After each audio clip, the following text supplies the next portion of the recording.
말씀 함께 보겠습니다. 우리 디모데후서 우리 2장 14절에서 19절까지 말씀입니다.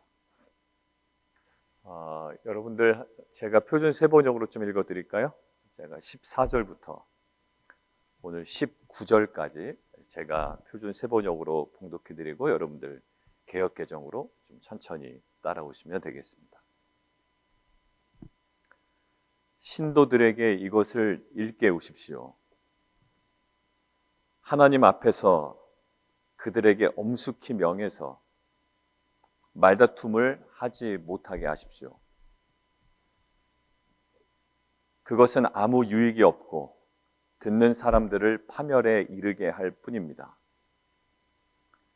그대는 진리의 말씀을 올바르게 가르치는 부끄러울 것이 없는 일꾼으로 하나님께 인정을 받는 사람이 되기를 힘쓰십시오. 속된 잡담을 피하십시오. 그것이 사람을 더욱더 경건하지 아니함에 빠지게 합니다. 그들의 말은 암처럼 퍼져나갈 것입니다. 그들 가운데는 후메네오와 빌레도가 있습니다. 그들은 진리에서 멀리 떠나가 버렸고 부활은 이미 지나갔다고 말하면서 사람들의 믿음을 뒤엎습니다. 그러나 하나님의 기초는 이미 튼튼히 서 있고 거기에는 주님께서는 자기에게 속한 사람을 아신다는 말씀과 주님의 이름을 부르는 사람은 다 불의에서 떠나라 라는 말씀이 새겨져 있습니다.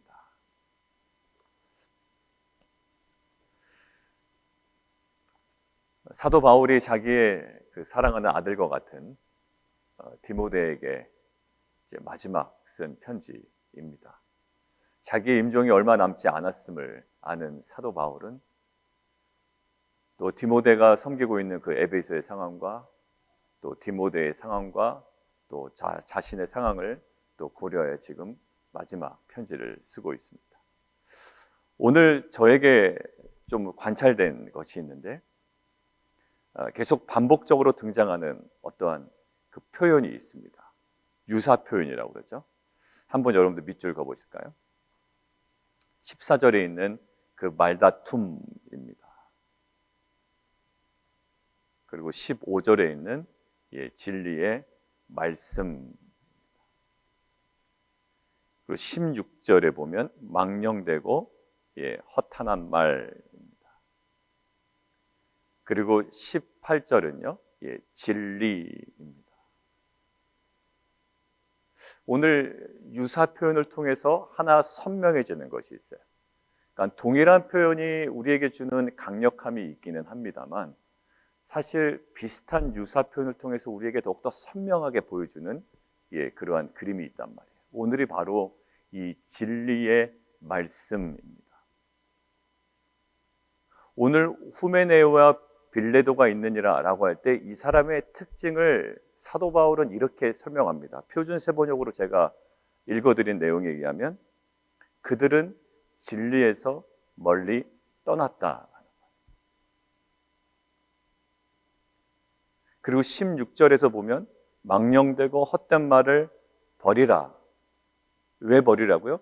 그들은 경건하지 아니함에 점점 나아간다. 그러니까 사실 우리의 말 속에, 우리의 삶 속에 무엇이 우리를 이끌고 가는가? 어제 얘기했죠. 그리스도의 중심성, 말씀의 중심성이에요. 사실 우리의 무의식을 통제한다는 것 사실 쉽지 않습니다. 그러나 우리의 무의식을 지배하는 것이 사실 우리를 지배하는 것의 실상이 될 수 있기 때문에 우리가 시간을 정하여 기도하고 시간을 정하여 묵상하고 우리가 시간을 정하여 예배하는 것은 사실 우리의 자연스럽게 지나갈 수 있는 우리의 무의식, 또 무엇에 의해서 통제된지 모르고 그냥 지나갈 수 있는 우리의 말과 의식 속에 무엇을 그리스도의 중심과 말씀의 중심으로 우리 삶을 매 순간 헌신하는 거예요. 여러분들 오늘 그러니까요 표현이 뭐냐면 너 말씀 제대로 봐라가 아니라 이것은요 말씀에 대한 그리고 주님에 대한 무엇일까요? 헌신입니다. 여러분들 사실 망령되고 허탄한 말도요, 결국 그 말에 대해서 내가 사실 헌신하는 거예요. 하다 보면 너무 재밌습니다. 그죠? 물론 우리가 유머스럽고 농담 잘하는 사람들을 지금 폄하하는 건 아니에요. 예, 그런 거는 아니겠죠. 그러나 그 태도가 무엇과 상반된다고요? 예, 진리와 상반된다라는 거예요. 맞습니다. 얘기하는 모든 우스갯소리라든지 농담이라든지 모든 것들, 예, 반기독교적인 색채가 나는 것들이죠. 자, 그래서 지금 오늘 사도 바울이 이야기하지 않았던 그 구체적인 예를 드리는 거예요. 진리에서 떠난 이들의 핵심 주장 중에 하나를 얘기하는 겁니다. 그것이 18절이에요. 부활이 이미 지나갔다 하므로 어떤 사람들의 믿음을 오히려 무너뜨린다. 부활은 이미 지나갔다고 말하면서 사람들의 믿음을 뒤엎습니다. 헬라적인 상상을 가지고 이제 그들이 이야기하는 거예요. 육체는 타락한 것이고, 육체는 악한 것이고, 영혼이 귀한 것입니다. 신비한 깨달음으로 그냥 영혼에 대한 어떤 그 구원이에요. 그러니까 부활은 없습니다 라고 생각을 하는 거예요. 사도 바울이 어제도 고린도전서에서 우리가 부활장에서 얘기했듯이 명확하게 이야기하죠. 썩을 것으로 심지만 정말 귀한 것으로 다시 살아난다. 그리고 약한 것으로 심지만 강한 것으로 다시 살아난다.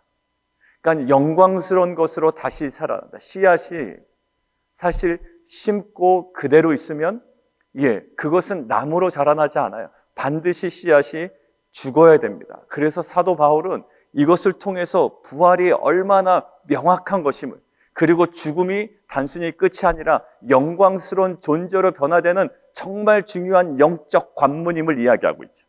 그런데 이 사람들 어때요? 진리에서 멀어져 갔다는 거예요. 그리고 진리에서 멀어져 가는 것은 결국 어디에 대한 헌신일까요? 허탄한 말과 비진리에 대한 헌신이에요. 그래서 15절에 얘기하는 것은요, 부끄러울 것이 없는 일꾼으로 인정된 자로 자신을 하나님 앞에 드리기를 힘쓰라라고 하는 것은 어떤 것을 통해서 이렇게 인정될 수 있을까요? 그게 바로 앞에 표현에 나와 있습니다. 15절. 진리의 말씀을 옳게 분별하다라는 거예요. 여러분들 분별하다가요, 그 헬라어로는요, 똑바로 자르다라는 표현이에요. 그러니까 이 말씀을 똑바로 잘라야 됩니다. 이것은 뭐 주석일 수도 있고 주예일 수도 있고 해석일 수도 있죠. 결국 어때요? 우리가 진리에 헌신하기 위해서 이 진리의 말씀을 옳게 아주 똑바로 자르고 이것에 대한 진정한 의미를 발견해내고 그 앞에 헌신하는 거예요. 이 거짓 교사들은요, 거짓 선생들, 거짓 교사들 말하기는 너무 좋아하는데 결국 16절에 그들의 말은 뭘까요? 망령되고 허탄한 말이에요. 망령되고 허탄한 말, 표준세번역에는 속된 잡담이라고 되어 있고요. 그것을 조금 더 표현하면 오늘 영어 성경이 어떻게 했죠? godless라고 해요. 그러니까 하나님이 없는 것처럼 얘기하는 거예요. 결국 뭘까요? 이 허탄하고 또 망령되고 헛된 말은요, 하나님이 중심이 되지 않은 말이에요. 결국 가만히 들어보면 내 말도 그렇고요. 뭔가 말은 많이 하는데 거기에 말을 가만히 귀 기울여 들여다보면 거기 뭐가 없을까? 하나님이 없고 진리가 없고 누가 주인 될까? 내가 주인이 된 말이에요. 내가 주인이 된 말. 하나님이 없다라는 것은요, 텅 빈 얘기 아니라 결국 우리는 내가 주인이 되던 하나님이 주인이 되던 누구를 주인 삼아 움직이는 자들입니다. 아니요, 저는 나도 주인 삼지 않고 하나님도 주인 삼지 않아요. 그런 지대는 없어요. 그러니까 결국 우리가 우상 숭배라는 것도 뭐였죠? 하나님을 자기 유익을 위하여 형상화시키는 거죠. 왜 형상화시킬까요? 내가 컨트롤하기 쉽거든요. 하나님은 이런 분이야 라고 규정하는 순간 내 컨트롤 안에 하나님이 들어오는 거죠. 결국 누가 주인입니까? 하나님이 나를 규정하는 게 아니라 내가 하나님을 규정하는 순간 내가 하나님이 되는 거예요. 그러면 신앙생활 너무 편안해지거든요. 할 말도 많아지고. 그러니까 지금 망령되고 헛된 말의 핵심은 뭐냐면 비진리이며 비진리의 핵심은 내가 주인된 말이었어요. 얼마나 내가 주인 돼서 막 말을 많이 하는지 몰라요. 흥분지수 올라가고 나의 의가 작동이 되기 시작하면, 내 뜻대로 되지 않을 때, 이때 이제 내가 하나님이 돼서 이제 모든 것들을 판단하고 정지하고 멈출 수 없는 수많은 이야기들이 우리 가운데 나오죠. 근데 오늘 사도 바울이 디모데에게 얘기합니다. 너는 어디에 헌신하라? 진리의 말씀을 옳게 분별하여 부끄러울 것이 없는 일꾼으로 인정된 자로 자신을 하나님 앞에 드리라라는 거예요. 우리가 하나님께 인정받는다는 것은 뭐냐면 어떠한 종교적인 신앙의 열심이 아니라 딱 하나의 기준으로 오늘 사도 바울은 디모데에게 이야기합니다. 정말 하나님께 인정받는 자는요, 어디에 반응하는 자다? 진리에 반응하고 진리 앞에 순종하고 진리 앞에 엎드릴 수 있는 믿음이라는 거예요. 이번 주 내내 우리가 묵상한 것이 있죠. 정말로 기도가 깊어지기 위해서는 어디에 반응하는 자? 진리에 반응하는 자가 되어야 된다.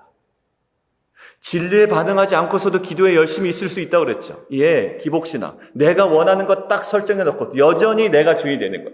이것이 맞는 그림이고 이것을 내가 원하는 것이니 하나님 주십시오라는 진리에 충분히 반응하지 않고서도 우리의 외적인 기도의 생활에 열정적인 모습이 충분히 나타날 수 있지만 진정한 하나님과의 관계 속에서의 깊이 들어간다는 것은 뭘까요? 반드시 진리에 반응하는 자의 삶이 있어야 기도의 깊이에 들어간다는 거예요. 그때 우리는 어떤 모습이 나타날까요? 때로는 우리가 회개하는 또 참여하는 그 기도의 깊이에 들어가기도 하고 정말 포기하고 싶지만 하나님께서 진리로 도전하실 때에 우리가 그 길을 믿음으로 나아갈 수 있는 믿음으로 선포하는 기도가 깊어지기도 하고요. 그러니까 나의 그림이 아니라 하나님께서 나에게 말씀하시는 이 진리에 반응하는 그 모든 삶이 뭐가 된다? 그것이 기도의 삶이 된다. 사랑하는 성도 여러분, 우리 안에 이러한 그 진리에 반응하는 그리고 진리에 헌신하는 공동체가 되기를 원합니다. 어제도 교사에 관해서 얘기했지만 이 교사 쉽지 않아요. 교사 쉽지 않습니다. 여러분들 교사가 그냥 아이들과 그냥 재밌는 이야기하다 끝나는 게 아니라고요. 그러면 누구나 하겠죠. 교사가 왜 힘들어합니까? 교사분들 얘기 들으면 힘들다고 그래요. 아이들 반응도 없고 그런 고통이 있어요. 애통함이 있다고요. 우리 남성 큐트방에서도요, 교사하면 정말 힘듭니다. 그 수고가 있다고요. 왜 그럴까요? 진리를 나눈다는 것은요 쉽지가 않아요. 근데 뭐예요? 사도 바울은 디모데에게 얘기하는 거예요. 어디에? 진리의 말씀을 옳게 분별하여 이것을 하나님께 온전히 드리라. 왜요? 이것이 하나님께서 인정받는 일꾼의 아주 명확한 기준이고 말씀이기 때문에.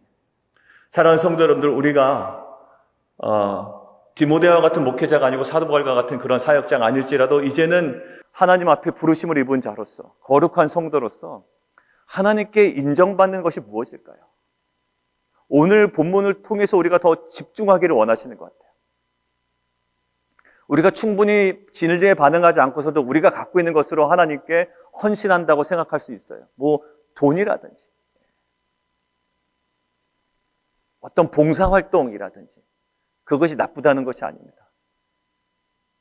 지금은 우선순위를 지금 제가 얘기하고 있는 거예요. 제가 돈을 많이 벌어서 또 사회적인 높은 지위에 가서 또 그런 생각 가지고 계신 분들이 있어요.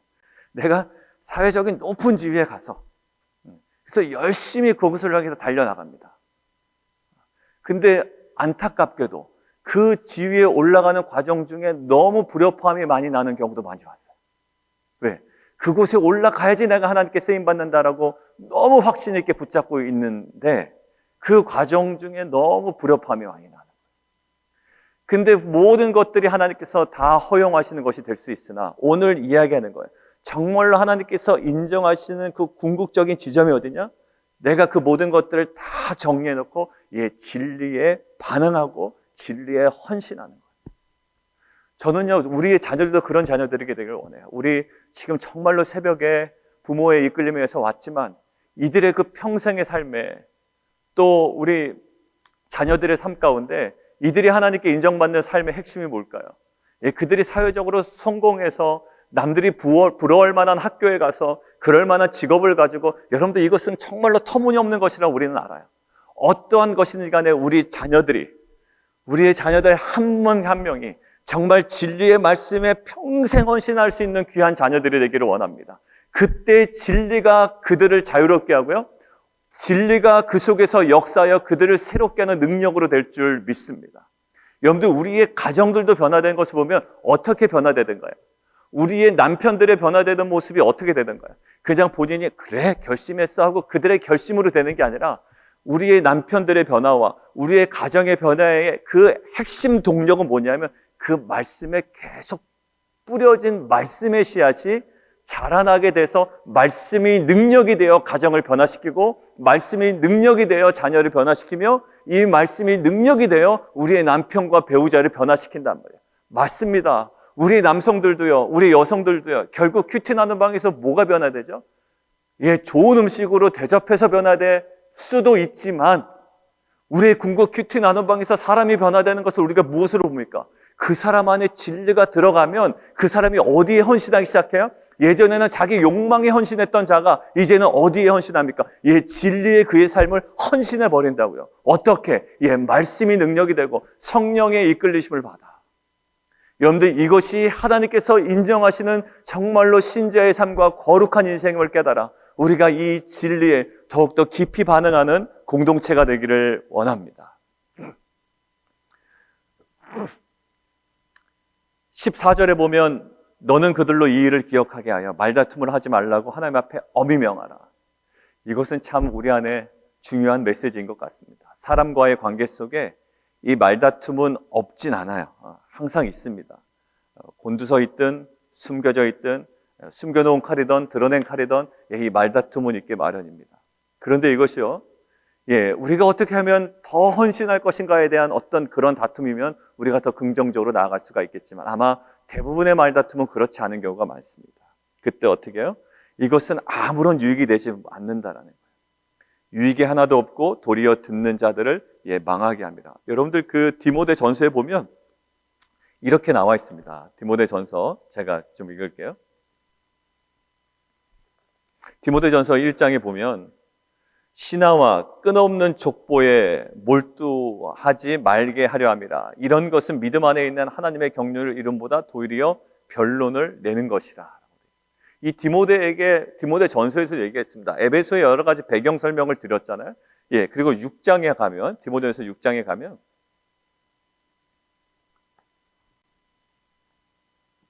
자, 6장 3절. 누구든지 다른 교훈을 하며 바른 말, 곧 우리 주 예수 그리스도의 말씀과 경건에 관한 교훈을 따르지 아니하면 어떻게, 진리에 반응하지 아니하면 결국 어떻게 가냐면 여러분들 진리에 반응하진 않지만 사람 참 괜찮다, 이게 사실 쉽지가 않아요. 공동체 안에는 그렇습니다. 우리가 분별력이 없을 때는요, 신앙은 없지만 사람은 괜찮네, 물론 그 사람이 나쁜 사람이라는 건 아니에요. 그러니까 그 사람 우리가 대적하라는 것이 아니고요, 우리가 보편적으로 진리에 반응하진 않지만 그래도 뭔가 괜찮은 것이 아니라요, 진리에 반응하지 않으면 뭔가 비진리에 반응하는 요소들이 있거든요. 그러니까 이것이 참 분별할 수 있는 눈이 우리에게 필요하죠. 보세요. 예수 그리스도의 말씀과 경건에 관한 교훈을 따르지 아니하면 이게 어느덧 사람 안에도요, 괜찮은 사람도 이게 조금씩 교만해집니다. 여러분들 사람 관계에서도 보면 처음에는 막 교만함을 드러내지 않아요. 저는 순종하겠습니다. 괜찮습니다. 이게 우선이죠 라고 한단 말이에요. 근데 여러분들 부부간의 관계도 그렇고 우리 사람과의 관계도 그렇고 보면 이게 시간이 지날수록 뭐가 드러져요? 본색이 드러나죠.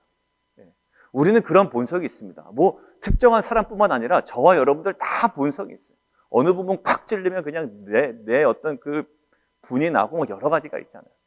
여러분들 근데 그때마다 우리를 지키는 게 뭐냐면 나의 성격이 아니라 진리의 말씀입니다. 화낼 수 있어요. 화냅니다. 저도 화도 내고 저도 연약한 모습을 드러낼 때가 있고 우리 누구나 그래요. 근데 그게요, 복원력이 빠르단 말이에요. 왜? 무엇 때문에? 진리의 말씀으로 인하여. 좀 예민한데? 목사님 좀 예민하신데? 아니면 누구 좀 이상한데? 그러다가도 이게 말씀 앞으로 자꾸 가는 공동체 안에 있다 보면 이것이 회복이 된단 말이에요. 근데 어떻게 할까? 6장 4절 보면 그는 교만하여 아무것도 알지 못하고 변론과 언쟁을 또 그것이 자기 맞다고 주장하는 거예요. 근데 이 진리에 딱 뿌리 박지 못하면 사실 이 한마디 한마디에 얼마나 비진리의 요소가 있는지를 깨닫지 못한 채 이야기하는 거예요. 결국 알지 못하고 아무것도 알지 못하고 변론과 언쟁을 좋아하는 자니 이로써 투기와 분쟁과 비방과 악한 생각이 나며 마음이 부패해지고 뭐를 잃어? 진리를 잃어버려 경건을 이익의 방도로 생각하는 자들의 다툼이 일어나느니라. 여기 보세요. 비진리에 반응하다 보면 결국 그 말다툼이 아까예요. 우리가 얼마나 하나님의 말씀을 따라갈까라는 그것은 아니고 결국 유익이 하나도 없고 도리어 듣는 자들을 망하게 합니다. 그래서 16절에 망령되고 헛된 말을 버리라. 여러분들 우리의 사람들과의 대화 속에서 그런 걸 느끼죠. 막 이야기할 때는 굉장히 즐겁다가도 뭔가 이렇게 뒤끝이 깨끗하지 않은 느낌이 들 때가 있습니다. 왜요? 그 비진리에 반응하고 또 그것에 반응하는 자의 어떤 그 관점이 그냥 뉴트럴하다고 생각하기 때문에 거기에 반응했다가 사실 이게 이제 그동안 말씀 묵상한 것과 많이 다름을 많이 느낄 때가 있죠. 그러니까 우리의 어떠한 그 예민함은요, 진리에 의한 또 말씀과 성령에 의한 그 영적 예민함이 우리의 그 경건의 능력이 되기를 원합니다. 그러니까 누가 말했기 때문에 저 사람 눈치 때문에 보고 그런 게 아니고요. 내가 좋아하는 사람은 이렇게 생각하는데 이 사람 눈치 보고 또 목사님 눈치 보고 또 이거 눈치 보고 여러분들 이거 얼마나 삶이 피곤합니까? 우리는 어디에? 진리의 앞에 헌신하고 그 진리의 말씀을 똑바로 잘라 그것을 옳게 분별할 수 있는 공동체가 되기를 원해요. 그래서 참 감사한 건 뭐냐면 누가 뭐라고 얘기하지 않아도 우리가 함께 말씀 묵상하는 남매하면 욥기 묵상할 때 특별히 그랬어요. 욥기를 묵상할 때 우리 성도들의 정말 안타까운 기도 제목이 많이 나왔단 말이에요. 아프고 갑자기 암이라는 또 오진이 또 있었지만 여러 가지 있었어요. 근데 그때 어때요? 거기에 대해서 침묵할 수 있는 힘이 있었다. 왜? 뭐 저렇게 아픈 거 보니 이렇게 어려운 일이 있는 거 보니 갑자기 이런 일을 보니 뭐 이런 어떤 그런 공동체는 수많이 겪었거든요. 그리고 사실 우리 큐티 나눔 방에서도요. 그러니까 제가 경험한 공동체가 아니라 그 집사님이 소속한 어떤 공동체에서요. 그런 일이 있어서 크게 많이 상처가 되었다는 얘기를 들었어요. 그러니까 그게 제가 듣고 그랬습니다. 그게 한두 교회 문제가 아니었구나라는 생각이 들었어요. 근데 어떻게 이게 묵상하는 가운데 큐티가 어려워요 목사님 라고 하지만 사실 어느덧 누구의 아픔을 대할 때 자세가 우리도 모르게 변해 있었단 말이에요. 침묵할 수 있고 판단하지 아니하고 함께 기도할 수 있고. 그리고 우리가 2022년을 대할 때 사도를 얼마나 얘기하고 싶은 게 많겠어요. 이래야 됩니다. 이거 이래야 되는 거 아닙니까? 얼마나 많이 있겠어요. 근데 우리가 감사한 것은 리더십과 팀장과 또 성도들 모두가 어디에? 말씀 앞에 우리가 머물러 있다 보면 말씀과 성령 안에 우리가 하나님께서 한 비전과 하나의 그림으로 그릴 줄 믿습니다. 그러니까 어떤 담임 목사가 말하고 그것을 따라가서 그렇게 하나 됨이 아니라 우리의 정말 유일한 머리 대신 예수 그리스도가 우리의 주인 되어 주셔서 우리가 그 앞에 온전히 진리 앞에 헌신하고자 할 때 하나님께서는 그 진리로 성령으로 우리의 새로운 걸음걸음을 인도해 주실 줄 믿습니다. 그래서 제가 오늘 마지막에 확신 있게 받은 말씀이 있어요. 자, 그러나라는 거 19절. 그러나 뭘까요? 이거 얼마나 지금 막 마음 어렵죠? 14절부터 18절 읽으면 공동체가는 얼마나 이런 일이 힘들었을까? 힘들어요. 말로 힘들어요. 뭐 아예 대놓고 막 싸우면 되는데 이게 여기 가서 막 이렇게 하고 막 말로 하는 게 너무 힘들다고요. 자, 그런데 19절. 아무리 그럴지라도 그러나 뭐예요? 하나님의 견고한 터는 섰다라는 거. 하나님의 견고한 터는 섰다. 파운데이션. 커피 생각도 났고요, 제가. 견고한 터는 섰다. 흔들리지 아니한다라는 거. 흔들리지 아니한다. 우리가 말씀에 헌신한다면 그 헌신한 그 말씀 흔들리지 않는 진리가 우리의 가정을 새롭게 우리의 자녀를 새롭게 할 줄 믿습니다. 우리 남성들 큐티 하다 보면 자녀에 대한 안타까운 마음도 나눌 때가 있어요. 내가 조금 더 이렇게 자녀를 키워야 되지 않았을까? 여러분들 그거에 대해서 자유로운 부모는 없습니다. 나는 정말 자녀를 완벽하게 키웠습니다. 그런 자녀는 부모는 아무도 없는 것 같아요. 그러나 우리가 확신하는 거예요.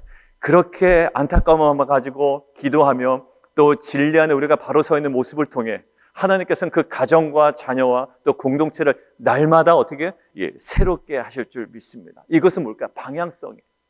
왜냐하면 아까 우리가 그러나 전에 나왔던 방향성은요, 안타까운 방향성이거든요. 보십시오. 16절.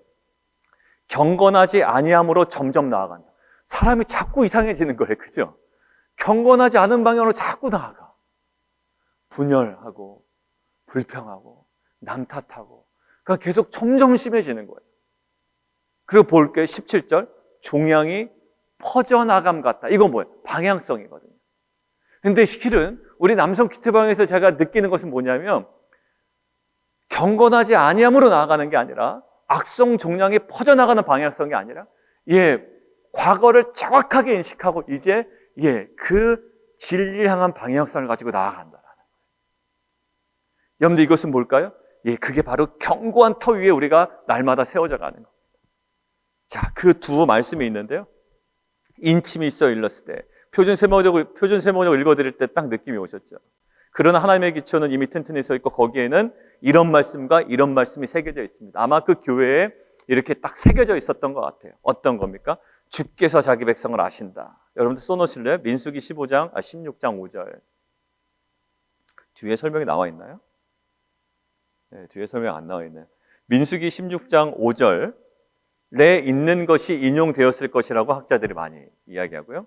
그 다음에 주의 이름을 부르는 자마다 불의에서 떠날지어다. 이것이 민수기 16장 26절 혹은 이사야서 52장 11절을 인용했을 것이다. 인용해서 적혀 있을 것이다 라고 학자들이 얘기합니다. 목사님 근데 왜 민수기 16장 26절 혹은 이사야 52장 11절이라고 말씀하셔요? 라고 물어보신다면 이사야서 52장 11절이 이사야가 구약 성경이니까 히브리어잖아요. 히브리어를 70인역은 헬라어로 바꿔놓은 건데 그 헬라어로 바꿔놓은 이사야서 52장 11절이 지금 여기 있는 것과 이 헬라어 표현이 아주 유사해요.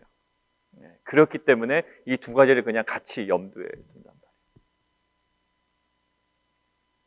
여러분들 보십시오. 어떤 사람이 나타나요? 거짓 선생, 거짓 교사, 엉뚱한 이야기하고 헛된 말, 망령된 말, 하나님은 없는 말, 부활이 없다라고 하는 말, 점점 멀어지고 경건하지 않음과 그 악성 정량이 퍼져나가는 말 한다. 그래도 뭐야? 이 진리는 뭐다?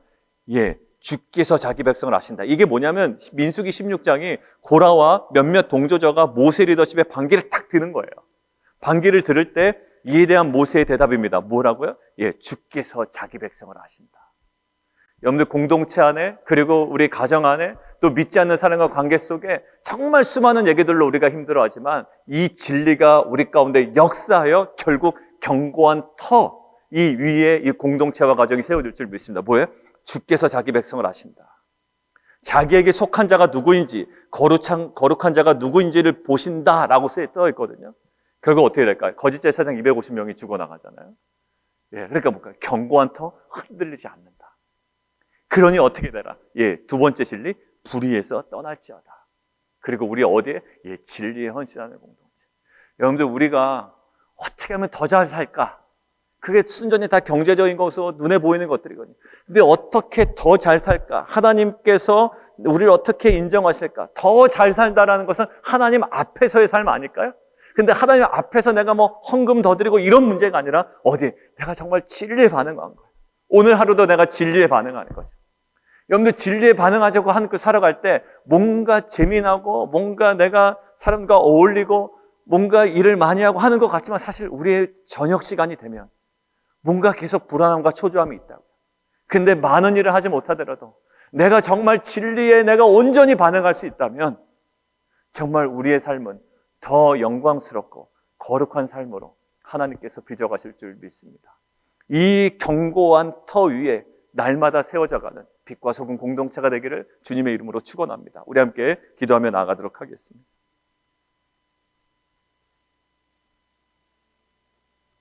정말 진리를 추구하는 공동체가 되기를 원하고요. 정말 진리를 향하여 깊이 묵상할 수 있는 공동체가 되기를 원하고요. 그리고 발견된 진리가 있다면 오늘 사도 바울처럼 그 진리에 헌신할 수 있는 공동체가 되기를 원합니다. 하나님께서 정말로 인정하시는 교회와 성도와 공동체 되게 도와 주시옵소서. 허탄한 것과 망령된 것을 끊게 하시고 이제는 견고한 터 위에 날마다 세워져가는 귀한 공동체와 우리의 자녀들과 우리의 가정 되게 도와 주시옵소서. 우리 함께 기도하며 나아가도록 하겠습니다. 함께 기도하겠습니다.